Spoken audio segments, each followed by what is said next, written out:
This is RICKYPAEDIA! Vampires. What's up, guys? It's time for RICKYPAEDIA, Vampire Edition, brought to you by Nescafe. When you need to do Now, when people think of blood-sucking creatures of the night, they imagine Dracula, vampires, and Vlad the Impaler, and maybe Andy Dick. But let's get them all sorted. Ready? Let's drop some knowledge. Vampires, right? The reason we associate vampires with Romania is pretty much because of Bram Stoker. He didn't write the first book about vampires, but definitely the most influential. Who, by the way, went to Trinity College, University of Dublin. What? Raise it up. Oldest rugby team. That's just some extra knowledge I dropped for you to pick up. And there were lots of other novels written before Bram Stoker. The vampire, with a Y, vampire. But Vampire, I think, was written on the same outing that Mary Shelley's Frankenstein was written from. But Stoker's character, Count Dracula, took a wee bit from the historical Vlad Tepes. Which means Vlad the Impaler, by the way. Not from Transylvania, not from Transylvania. Bram Stoker also added that. He ruled from the city of Târgoviște. He was a Vlach from Wallachia, son of Vlad II, Dracula. Dracula means dragon. Dracula. Which is where we get Dracula.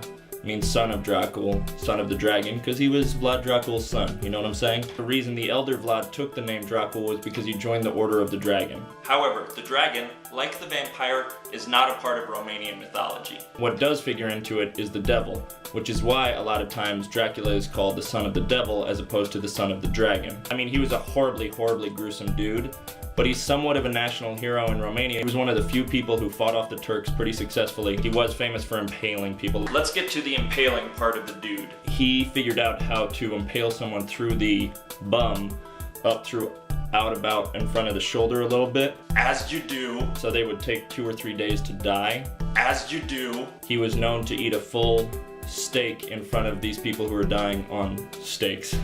The stakes themselves had little places for the feet so the people didn't just slip down, they actually kind of were up on stake. He didn't find abhorrent the sight of red, trickly, juicy stuff coming out of your body. You can see how there might be a tie there to the Dracula of Bram Stoker. The really famous impaling situation when the Turks, and I do believe it was Mehmet II, was coming up to kick some butt. Vlad had Turkish and other prisoners impaled on the road to where he lived, so there were 20,000 of them impaled up. Like the Romans used to crucify people along the road. Vlad impaled them. I mean, he ultimately ended up losing, but he tried. Mehmet had the epithet of the conqueror, so good luck, Vlad.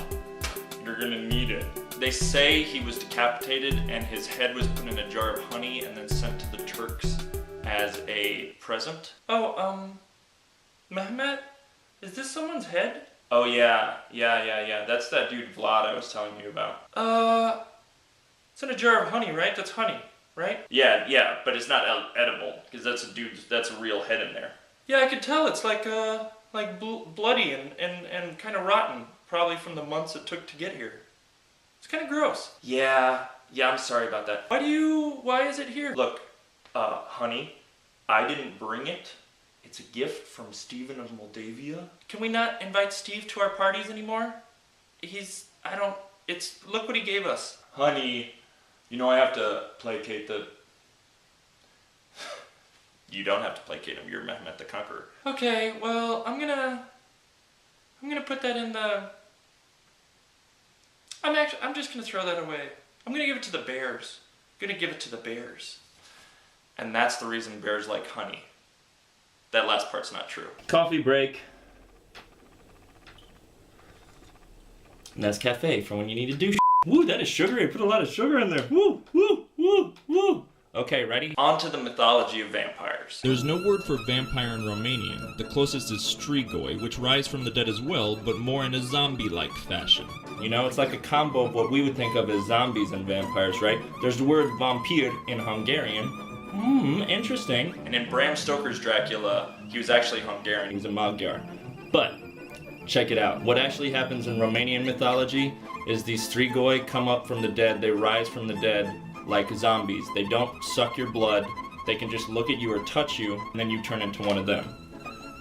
They rub garlic around the doors on those nights when the strigoi are going to come out because they're protecting their kids lest the strigoi come in and do something to their kids, kill them, take them, that kind of stuff, or turn them into strigoi. And in Romanian culture, when someone dies, you cover the mirrors with black sheets so that their soul doesn't get trapped in the mirror, which also could influence why people think vampires can't see their reflection in the mirror. See how all these things are tied together? Super duper interesting, right? I know. To summarize, devilish Christian undertone, taste for rare meat, rising from the dead, lack of reflection, garlic, all from different sources combining to create the legend of the vampire. This has been RICKYPAEDIA. Vampire Edition. I try not to ever use Wikipedia as a source for anything, but my friend did email me a quotation from them that said, strigoi usually have red hair, blue eyes, and 2 hearts.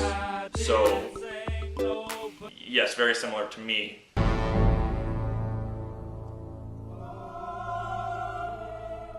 Especially ever since I had to get my second heart because my first one was broken so cruelly, hideously, and maniacally by my ex-girlfriend.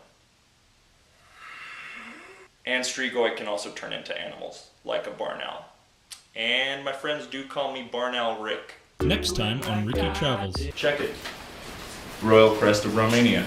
Or Romania, for those of you who speak Romanian. Moses and the 10 Commandments. 1, 2, and 3, pretty big. The next 7,